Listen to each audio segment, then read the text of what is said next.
I couldn't go out and last a long time at a local restaurant or at a painting company. I had to keep moving and keep doing it. Like you said, man, God puts a seed in somebody's mind, man, and just it's your job to make it grow into something special. I love that, bro.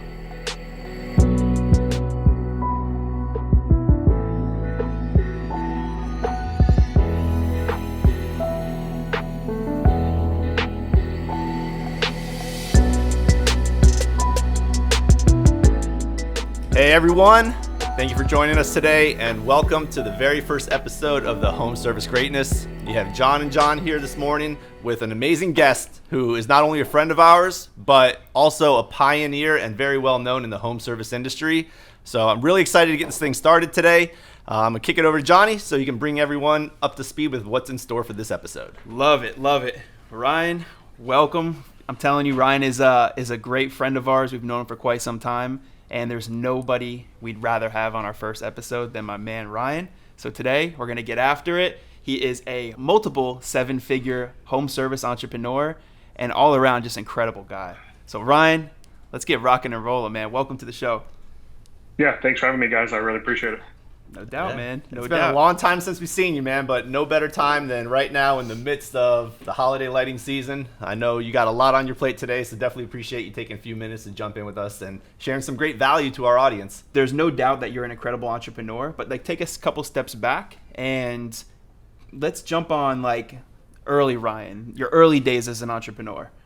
Bring us up to speed there, man. Start right there. Yeah. So I was one of those kids that started off as an entrepreneur, right? My parents said when I was like 4 or 5, they knew I was going to have my own business. They said they just knew it. They're like, that's what he's going to do. I started with a lemonade stand. It was my very first entrepreneurial experience. And like a lot of kids, right? Well, I wanted to take it a step further. The first day we made money, me and my sister and another brother and sister, they wanted to take their cut and go and get out and go buy stuff. And I'm sitting here like, well, we can run this for 2 weeks and I can make this much money. And so I reinvested the money and had my mom take me to the store and buy like Cokes and cookies and all this other stuff because they were building our neighborhood. So all the guys that are working and they were stopping and buying stuff because it was easy for them. So I went the next day and made like $35 that day. And they all wanted back in. My dad's like, no, that's not how that works. You got your money, you're out. He's running it now. Now you have to make your own stand if you want to. And of course, they didn't want to do that because that would have been too hard. So then I was 11, I started mowing yards. My dad was like, you can use my riding mower and I had a cart. And I put the push mower and the blower and the weed eater and all that in there. And I made flyers, went around and put them in people's mailboxes and started picking up about 10 yards in the neighborhood. So mowing them, for like $30 each, or something like that. And so I was doing like $40,000 a year in high school, after school and on the weekends. And my buddies would work for me and I pay them $100 for the day. And real quick, when you started in the high school game, and you started grinding out through your early years, did you start developing that entrepreneurial muscle? You just started digging it and saying, this is for me. And you just kept grinding and that was your lane? Yeah. I went to college for a year, but it was just to please my mom. I mean, I was the kid in class that I would sit there and I would be like, okay, I have 15 yards. If I pick up 5 more by the end of the week, I can make this much more money and have it all on a sheet of paper. I come home and show my dad. I'm so excited. And because I wanted to go more yards and I wanted to make money. And so I knew what I needed to do to get done. So and it wasn't necessarily the money. The money was a byproduct. I think I liked the freedom and what I could do, and I could make my own schedule. And it's not that I wanted to take time off and not work, because I worked a lot of time. I literally got out of school and went straight to work every day. So it wasn't but I could do it when I wanted to do it, and I don't know, it's just something about it. I think some people are destined to be a great baseball player or a great football player, and some people are destined to be entrepreneurs. I think it's just, that's the gift God gave me, one of them. So 100%, man, no doubt. And boy, can I relate, dude. You already know, my entire life has been the exact same story. I couldn't go out and last a long time at a local restaurant or at a painting company. I had to keep moving and keep doing it. Like you said, man, God puts a seed in somebody's mind, man, and it's your job to make it grow into something special. I love that, bro. Let me ask.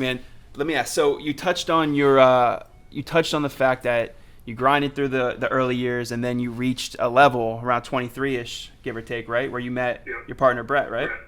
Cool. Yeah, we were friends from high school, actually. So he actually worked with me a lot when I did maintenance and the lawn maintenance, and he was one of the ones that I could rely on the most. Yeah. So he was the one that would always want to work.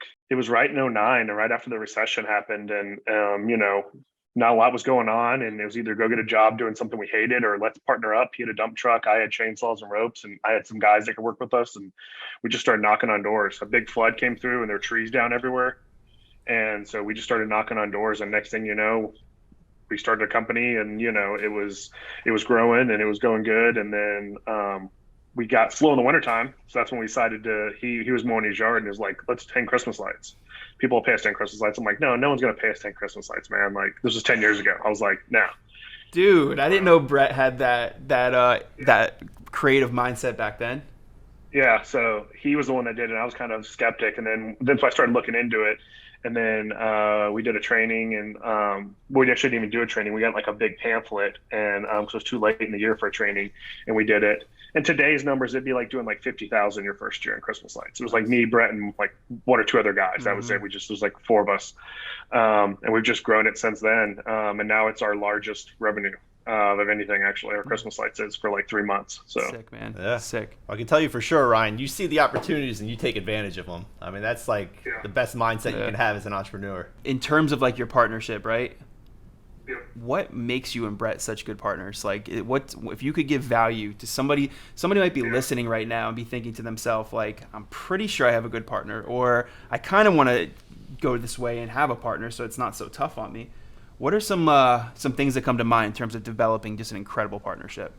Number one, you don't need to be the same person. And what I mean by that is personality types and what you're good at. Brett isn't the salesperson in the company. I'm the salesperson. I'm more sales, marketing driven. Brett's operational. Can Brett go and sell a job? Yeah. Can I go and run a crew? Yep. But that was kind of where Brett lived, and I kind of lived over here. It is really like a marriage. You have to have good communication. You have to have trust. And if either one of those are broken, just like a marriage, it's going to falter, So I think those are the three key points that I would say is that, trust, communication, and then, it's really, you just got to find somebody that's opposite of you, because it's really easy to try to find somebody that's like you, right? Because you want to hang out with people that are like you. If it's just two partners, they have to be opposite sides, especially like a startup, Sure. and you're working in the day to day, because if not, then everybody's trying to do the same thing. And then the other side of the business is falling apart because nobody's over there selling and you're both doing operations. Yeah. I mean, it's safe to say you want the two personalities and the two strengths to complement each other. Yeah, Right? It's the truth, man. Yeah.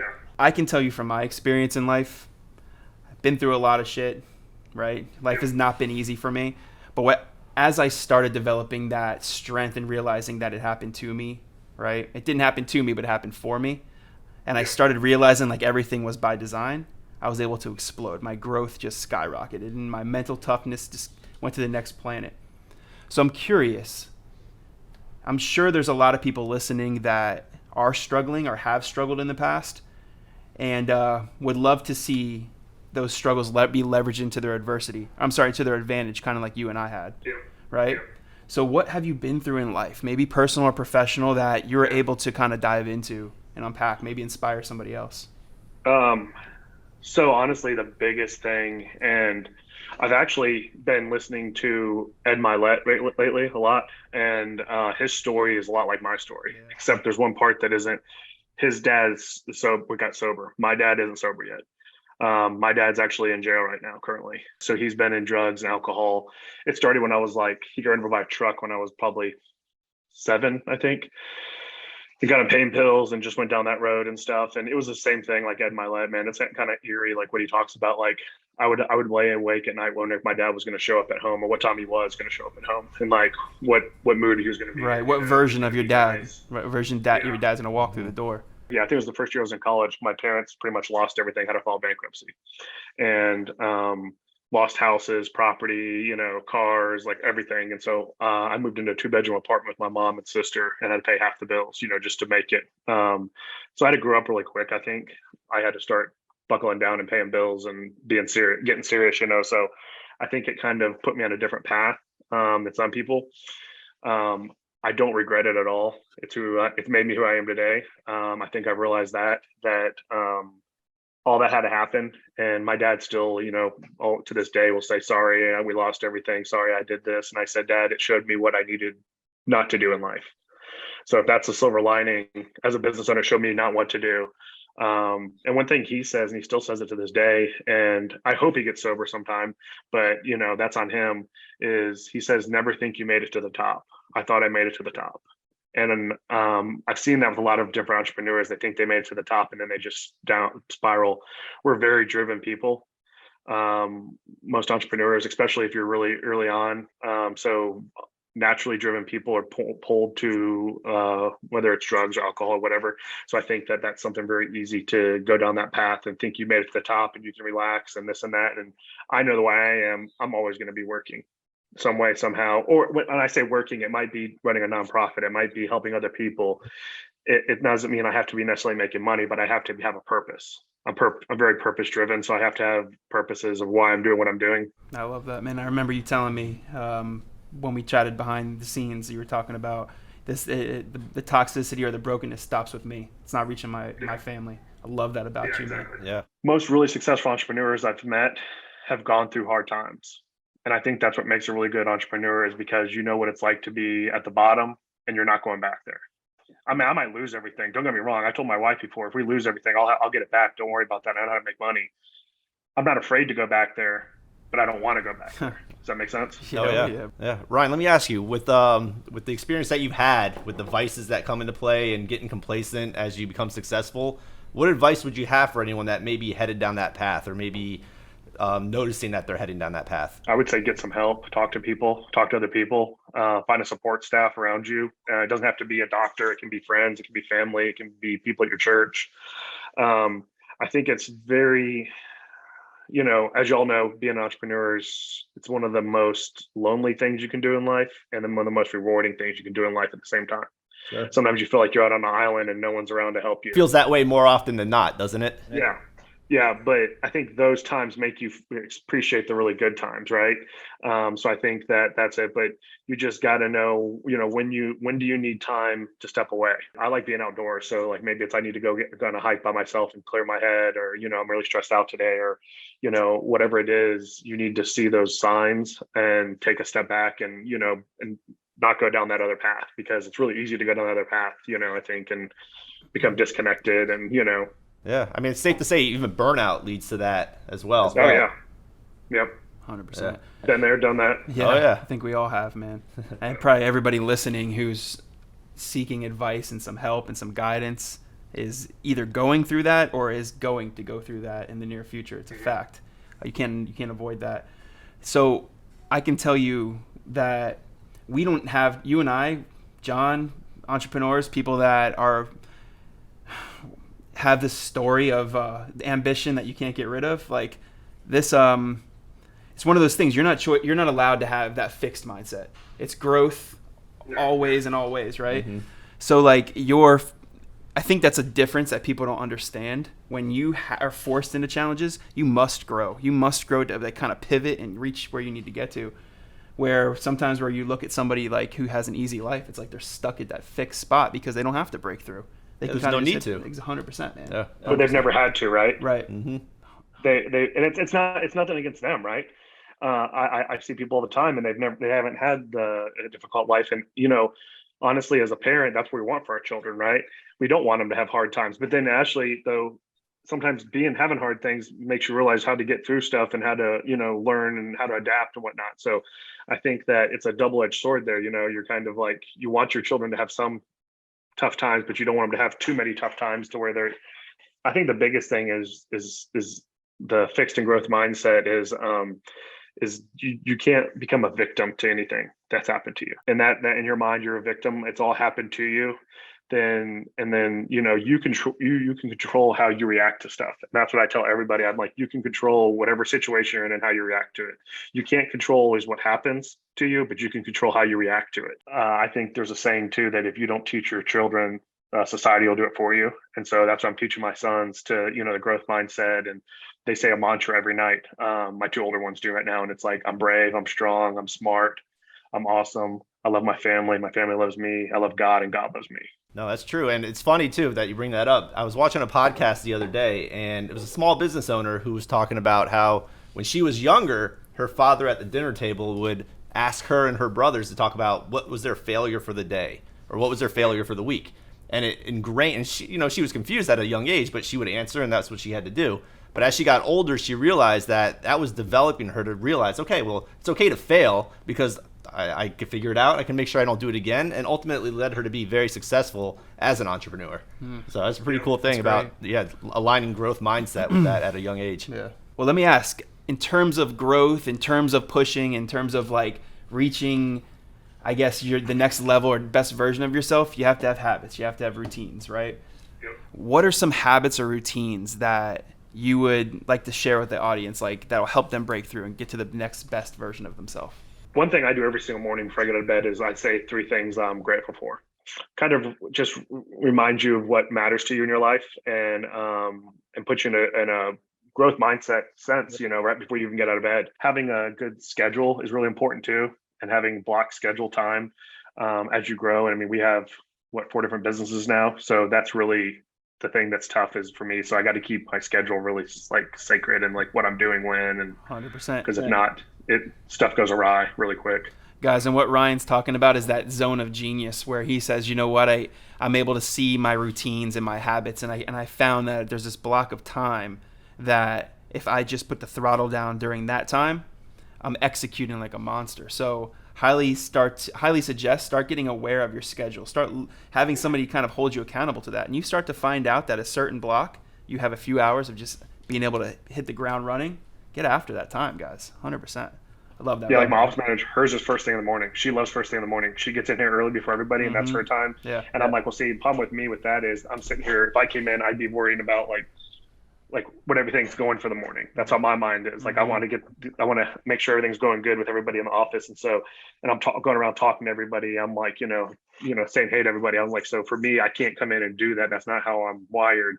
If nobody was here, I could get it done. But with people here, I want to talk to them and ask, hey, how the day's going. What do y'all got planned? This and that. So for me, I wouldn't be able to do that. So mine's the opposite. We actually were just talking about this week, and she's like, isn't that funny how we have different times? I'm like, yeah. Ryan, let me ask you, when it comes to scheduling and time blocking your routines, do you use technology or do you write it down old school on paper? Yeah, I use Gmail. Okay. I have a Gmail calendar, and it's all blocked out, and we share within the company. So I put everything on there, down to, like, if I got to leave, I got to leave early. I got to make sure I'm home early for my wife. She's going to something tonight with some friends and stuff. So I got to make sure I'm home early. So like literally everything has to go on there, Okay. So. Okay. Yeah, that's smart when you're sharing it with other people. Yeah. I guess I'm torn right now, and I can't really find the best solution for myself because I use both. And sometimes it gets confusing when I've only used technology. Like when I'm in the zone, I put my phone away and I ignore all notifications. Yeah. So my problem is I'll miss certain things that I've had scheduled because of that. So I started using some paper for office hours, and I was just curious to know where you're at with it, just to see if I could take something from that. One thing that helped with us is I have a VA now. I knew you were going to say that, Ryan. I was just going to nudge him and say, dude, you're missing the assistant side. That's so we use Slack, and so I have to on my phone up or have the computer on, and she'll just Slack me and be like, hey, just so you know, you have a call in 20 minutes, 15 minutes or whatever, or 30 minutes. I think she tells me at 30 minutes, and then she tells me in like 10 minutes or whatever. And so she'll tell me when that stuff is, and she sends me a thing at the beginning of the day what my schedule is. Might be time, Johnny Yeah. boy. I've been missing the boat, that's for sure. So I already know, because before I was really bad about not looking at my schedule until the morning of, and then I'd be like, oh crap, I got to get ready for that. I got to do this, and I'd forget. So now that she sends me that, it keeps it a lot more on top of mind, and then I know kind of what I'm doing. So that's been awesome. So there's an actionable tip for everyone listening today. Get a VA, explore that opportunity because apparently it makes your life a lot easier. It does, man. It does. Well, Ryan, if we can, I'd love to jump into some of the operations of your business. I know your business partner, Brett, he handles the operations side, but one thing that's a huge talking point in the home service industry right now is the whole challenges involved with recruiting and hiring. And I'd love for you just to share some of your feedback or anything that you can share with the audience about how you've become successful with that. In the holiday lighting business? In the holiday lighting business specifically, yeah. Yeah, so we have to scale up big for that. So we have 5 crews running. I think right now we have 25 employees, including me and my business partner. So 23 total employees and me and Brett. And I think in August we had like 10 employees. Wow. So we just hired a lot of people. How we hire most of them is on Facebook, actually. Facebook has been phenomenal for us lately. There's a couple key things you got to do within Facebook to make it to where it's all a numbers game, right? If you need 10 people, you probably need to set up 100 interviews. It's about 10% of the people you're going to hire. If you set up 100 interviews, of those 100, 40 of them might show up. If you're lucky, maybe not even 40, it might be 30. And then of the 30, you might hire 10 or 15 of them. In the ad, you got to make it about them, not what. It's not about you. You can't say, I need a clean driving record. You got to be able to walk on roofs. You have to have 2 years roofing experience, like this and that. Like, people aren't going to apply. They're going to see that and they're going to be like, this person, all he cares about is himself. Like, I don't want to work there. So you got to make it fun. Do you like working outdoors? Do you like seeing a finished product? Do you love Christmas? Like, you got to make it really fun and catchy and put tons of emojis in there and everything, and then make a really cool picture, and then tell them that you're going to pay, put how much they're going to make per week, the dollar amount, not hour amount. If you put $16 an hour, but we're paying bonuses, they see is $16 an hour. They don't even pay attention to the bonuses. So if I put that they're going to make $850 to $1350 a week as a regular installer, that's what they see, and then they want to apply because they want to make that kind of money. I know other people with Facebook said they haven't had great success, but for us, the past 2 years, we've killed it with Facebook, and it's just been, about 14, 15 people we get hired through it this year, probably. So awesome, dude. Wow, that's great. And you're not necessarily expecting previous experience, right? There's a lot of training that's involved with it. No, I can train somebody within a week. They can pretty much know how to hang the lights. Within 2 weeks, they're like 100% going. Like, that's pretty much it. But besides that, we can train them to hang the lights. What I hire for is our culture, our values, and that kind of stuff, to make sure they're a good fit within our company. Because we've hired before, we've been in pinches, we've hired people just to hire people to get bodies in, and that's a terrible spot to be. You don't want to do that, even though you think you need to.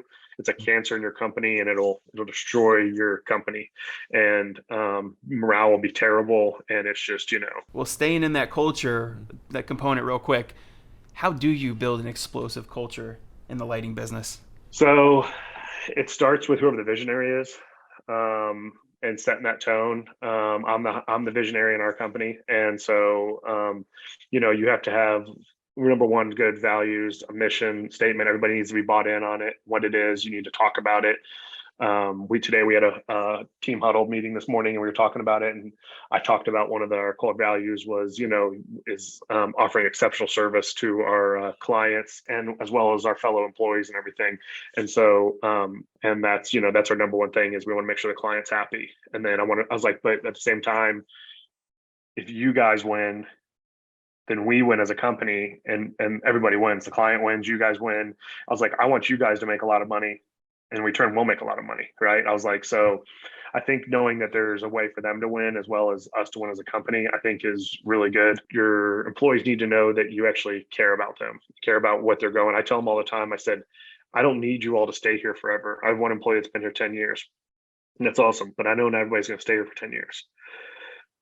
But I want them to be a better person than when they got here. So if they're here for a year and they're a better person, they move on, they come to me and say, hey, I really want to go into plumbing. I'm going to go get a job being a plumber. Okay, awesome. Let's work that out. Let's figure it out. And, so. Absolutely.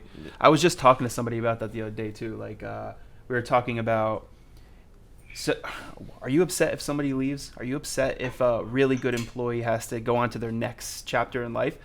My first answer was 100% not. Like, I used to be. Yeah. When I was a low level, like a beginning stage owner, CEO, like I was constantly like upset when things like that happen. Right. But now it's like the wisdom that comes along with this journey. It's kind of like, hey, it was awesome that they shared this experience, and if their path takes them in a different way, so be it. And it was awesome to have that moment in time with them. Mm-hmm. And you part on good ways, and you wish them well, and life keeps moving. But now I want to be able to get tactical and kind of move not quicker, but more or less like kind of back and forth, so we can give them as many gold nuggets before this show ends, and they can get to work, man. So, John, I'll let you kick it off, man. Yeah. Well, I guess, Ryan, since we're on the tip of the holiday lighting industry, your season, very short, no surprise, right? You probably work for 3, maybe 4 months. What are some tactics or some advice you could share on how you maximize that short season? Yeah, so we started around the 26th, I think, this month. I don't know. It's September 26th. Okay. And we start with a commercial job, and then we went into residential stuff. And as you start growing that division, you can extend your season. And how we did is we give our clients 5% discount. And so it was the last week of September or the first 2 weeks of October, we gave them 5% off to get scheduled. If they have greenery, bows, and garland, we put them up after the 1st of November. We come back. But if they're good with us putting the lights up, they get 5% discount. So we just extended our season out like 3 or 4 weeks by doing that. And so what that means is that gives us more capacity to do more revenue this year, right? So if we just say we did maybe, I don't know, between those 3 weeks, we maybe did an extra 150,000. So I can just do 150,000 more than I did last year without adding any more crews, just by adding those 3 extra weeks and giving 5% off. So I think it's a very good thing, and it makes it to where the crews can start learning, getting trained up quicker, and it's not super hard days and busy weeks. So it was really good for our crews to get trained up, because honestly, going into this year, besides me and my business partner, we only had 2 people on staff that had done lights before. Everybody else was hired brand new for installs, not office, but installs. So we pretty much had to train everybody new. And people are like, how do you train that many people? And I'm like, it's just what we had it down to a science. We've been doing it for so long. So It's awesome, man. That's first of all, that's so insightful, because so many people try to squeeze in as much work as they can on that in that small season. But the fact you're able to create more time, I know you also got that from Ed Milet too. He's always figuring out how to create more time. So sick, man. Question: close rate in this space. Like, what's a good close rate that holiday lighting businesses should aim for? yeah, so it really depends on what your area. We like to sit about 35-40% close rate. So it's not as high as my pressure washing business. We're usually about 50-55% there. And I like being about that spot. If it gets up to 60, we need to raise our prices. If it gets down below, something's going on. But for lights, I'm 100% okay with being about a 35% close ratio. And why that is our average ticket's like $3,000 for residential. And we start at $1,500. Our packages do. So our minimum, if you want to call it, we don't call it a minimum, but just so people understand what I'm talking about, starts at $1,500. So we're weeding out a lot of people already that aren't our ideal client. And so I'm okay with that. So, once you look at it and once you get past that mental, I was talking to some guys today or yesterday that they're local here, and I was telling them that, and they're like, yeah, but we're closing at like 50. And I'm like, yeah, but would you rather do 3 $800 jobs a day, or do 1 or 2 jobs? And they're like, well, yeah, I'd rather do 1 or 2. And I'm like, well, that's what we're doing. And so it's less drive time, it's less clients you got to deal with. That's a completely different ball game. And Ryan, so I know you talked about the CRM that you're switching over to, House Call Pro. Do you mind sharing some benefits or anything that you like about that in regards to how you can monetize your client database? Yeah, so one of the biggest things we've loved with that is it has the text in there. So it texts the clients when you're on the way, and then clients can text us. I also like the reporting they have. They have customizable reporting, so you can customize it to whatever you want. And then the truck routing and everything, it's really clean and easy to use. And then all of our guys have iPad minis for the trucks. And so they can do everything on there. We have checklists built out on there. So we have like 5 or 6 different checklists for every job. So there's one for the warehouse, so my warehouse manager pulls everything. So he goes through and checks it off. And then my install crew, when they show up that next morning, they go through and check it all off on that checklist for their truck. And then they have one when they install it. When they get to the house, they have one when they leave. And I think the office has like 1 or 2 built in there. So I think there's like 5, there's 6 or 7, I can't remember, checklist. And what that does is that keeps everybody accountable on what they got to do. One thing I know a lot of things about you, man, that I love and admire, but one of my favorite things is your leadership abilities. I don't know many people that operate in the headspace that you do and have that frame of mind that operates at such a powerful level. So let me ask, from a tactical perspective, let's dive into that. From a tactical perspective, what leadership tips could you give to people in the space? Number one, I try to treat people the way I'd want to be treated. I think that's probably my, like, if you want to call it a golden rule or whatever. I think about it when there's employees and stuff's going on in their life. How would I want somebody in my shoes to treat me? Number 2 is, like I said earlier, is just have an open door policy. So know that people, that they don't have to be afraid to come and talk to me about something, whether it's another team member is causing issues or whether it's something personally with them at home that they want to come and talk to us about, personally and say, hey, this is why I've been late, or this is what's going on. Like, I need a personal day. Like, I want them to be able to feel that they're like, whether it's me or any of our other leadership staff, they can come and talk to us. Right. Yeah. It sounds like empathy is an important part of your culture and your leadership style, which definitely goes a long way. Awesome. Yep. Yeah, Ryan. So a couple other tactics here. It seems like the holiday lighting season is pretty competitive this time around. Yep. From what I've been hearing from clients and other people in the industry, competition's at one of its highest levels. What do you, first off, what are your thoughts on that? So number one, our competition is me yesterday or last year. Y'all, do you know Wesley Bloom? Yeah. Yeah. So he's right here in Atlanta. We just trained him this year.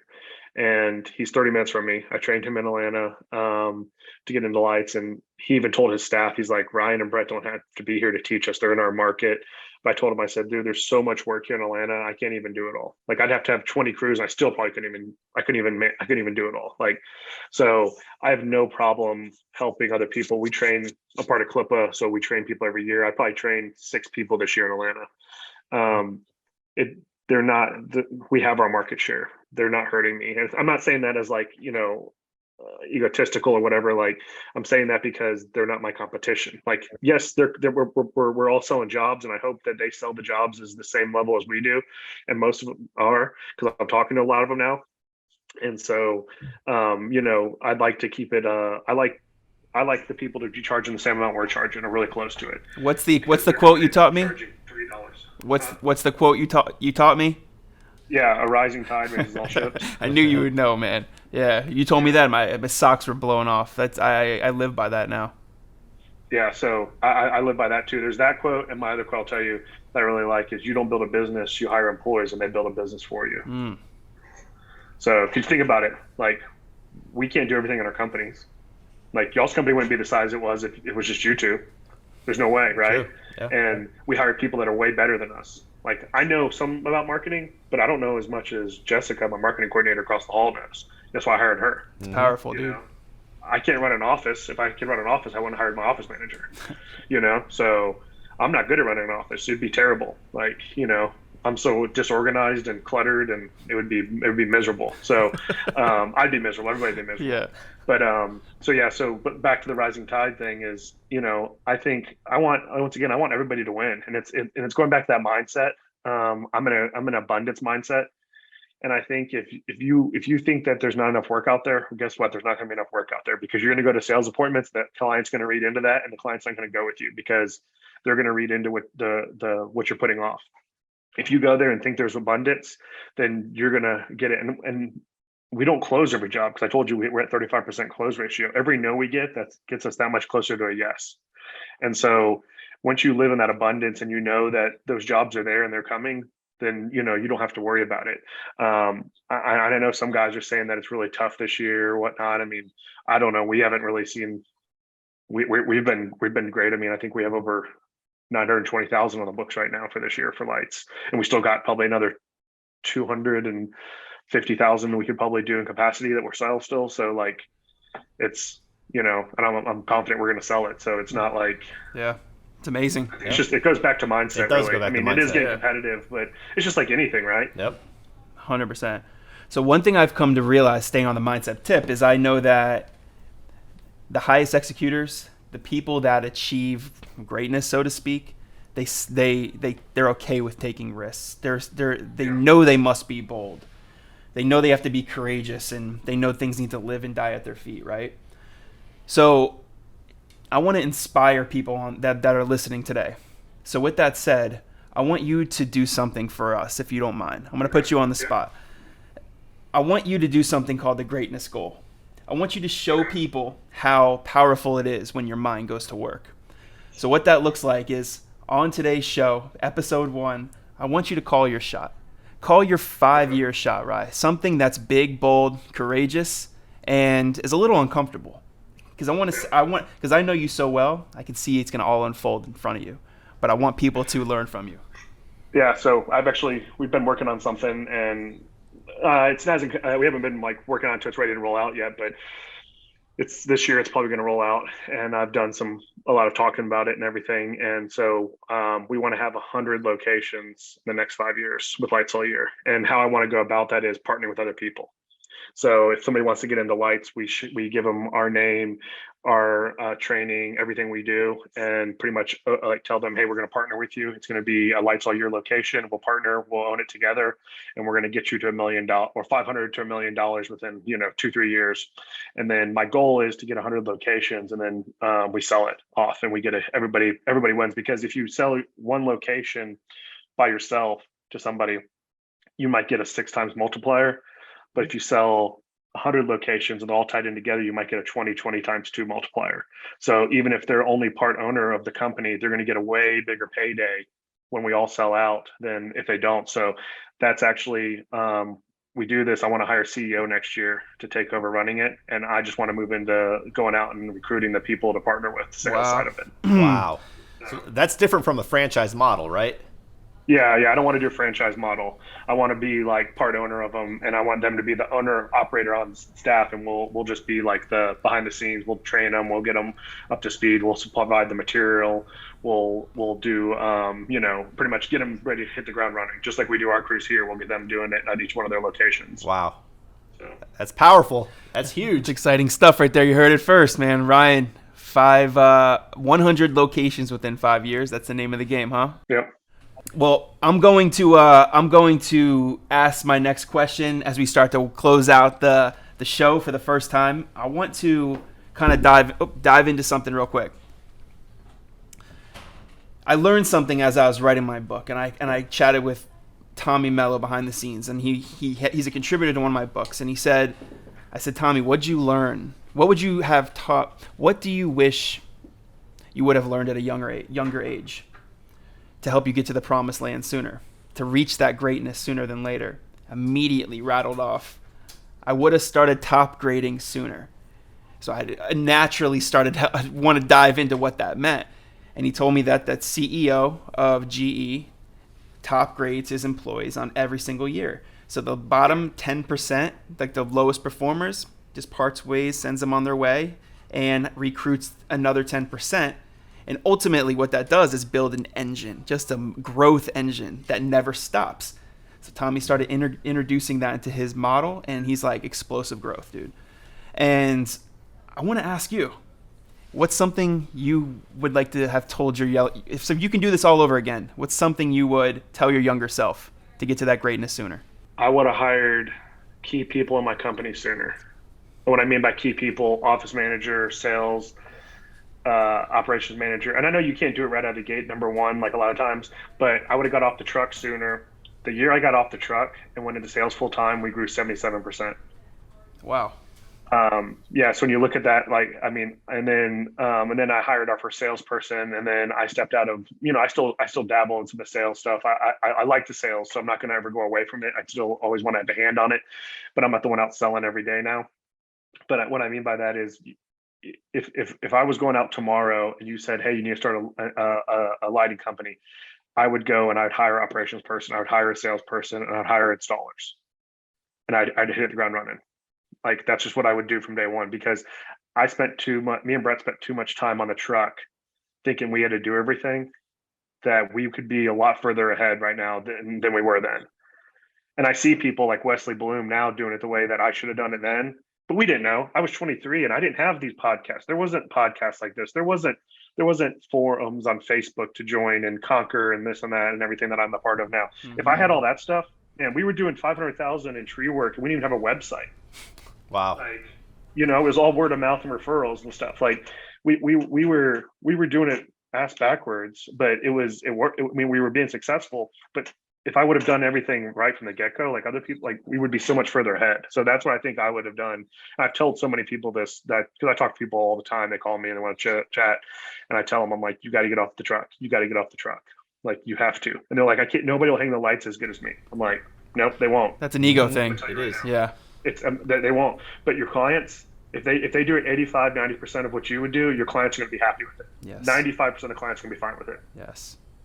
Dude, that's powerful right there, man. Yeah. Take that for what it's worth, guys. That's powerful stuff right there. Hire your key players and execute. Get off the truck, get out of the trenches, and scale your business. And I've also come to understand the more you work in your business, the more of a disservice you do to your business, to your employees, to your staff. Yeah. They need you leading, having the vision, executing, not sitting there doing like mid-level, lower-level stuff. That's not what the mission's all about. That's some fire, Ryan. And I want to ask you one last question while you're on the hot seat. And you're a successful guy, built successful businesses. I'm curious to know, what's the one thing you can identify that really catapulted you to the next level? Honestly, I was getting into Conquer, getting a coach. And I had a coach before Conquer, and she helped me. She was the one that made me go to sales full time. But Conquer has been really, really great for me. I don't think you have to, I'm not saying this is a plug just for Conquer. It's a plug to find a really good mentor or a coach that you can have. You look at any of the great baseball players, basketball players, they all have coaches, right? Almost everybody I know that's successful has some sort of coaches or mentors. So you have to find somebody that you can that's in your corner, that's going to tell you, hey, you need to get off the truck, or hey, you're spending too much time over here, or you're in a slump right now, you need to get out of this, and we'll help get you out. Like, we're here for you. And Conquer was that for us. We joined Conquer. We were at like 575,000 a year, I think. And so, that was 4 years ago now. And with all the companies this year, we'll probably break 3 million this year, I think, with everything. It'd be really close. It'd be really close. Epic stuff right there, man. It's epic stuff. Was it mainly the addition of systems or processes? What can you identify? So there's a lot of systems that we got out of there. That helped a lot. I'm not a big systems person. I know we need them, but I'm not the person that's going to build them. I'm going to be honest with you. And I think that had a lot to do with it, but being held accountable. Awesome. Well, Ryan, man, appreciate you taking the time to speak with us today. You are a wealth of knowledge, and we are honored to have you as the guest on our premiere episode of Home Service Greatness. So thank you again for everything. Thank you again for dropping all the wisdom. Guys, and if you got value out of today's episode, make sure you like, comment, share. You just let us know what your thoughts are. Show Ryan some love for all the value he dropped too. How can people find you right now? Yeah, so you can look on Facebook, Ryan Fox, FOX. You can add me on there, friend me. Tons of people ask questions if it's about lights or whatever. And then we also this year started a light distribution company, and I got 2 partners in that. So we're selling Christmas lights. So if anybody needs Christmas lights, we're selling Christmas lights out of Atlanta. Nice. And Knoxville. We have 2 locations, warehouses, and so that's Light Sales Pros. This is the first year with Christmas lights, selling them? Nice. Yeah. And what's that website?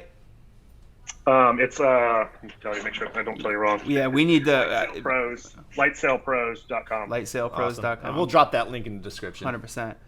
Me and my business partner are both CLIPA-certified trainers. So if you want to get trained for Christmas lights, you can reach out to me for that, and we can get you set up for training if that's something you're looking into getting into, or you just have questions. I'm always helping people and answering questions, and I always take time to help people out because I don't. Thing I always say is I could take this knowledge and die with it, or I can help other people along the way. Yeah. So let's help other people along the way. So awesome. So good, man. You've got that servant leader's mindset, man. We appreciate you for that. So check out Ryan for sure, guys. Yep. Awesome. Ryan, congratulations again on all your success. Have a great rest of the holiday season, and we look forward to catching up with you again soon. Yes, sir. All right, everyone. Thank you so much for tuning in today. It was awesome to launch our first episode of the Home Service Greatness podcast. We are lining up a lot of great talent that's going to be dropping some amazing value on upcoming episodes. So if you can, please subscribe to this podcast so you can stay notified of future updates, future episodes. And if you can, drop us a comment. Let us know what value you appreciated today, and if there's anything else that you'd like us to discuss in the future. We'd love to provide that value for you on these upcoming episodes. You nailed it, John. I couldn't say any better myself. Guys, stay plugged in. Make sure you subscribe so you get the latest episodes. And guys, we'll see you as the journey unfolds. Much love.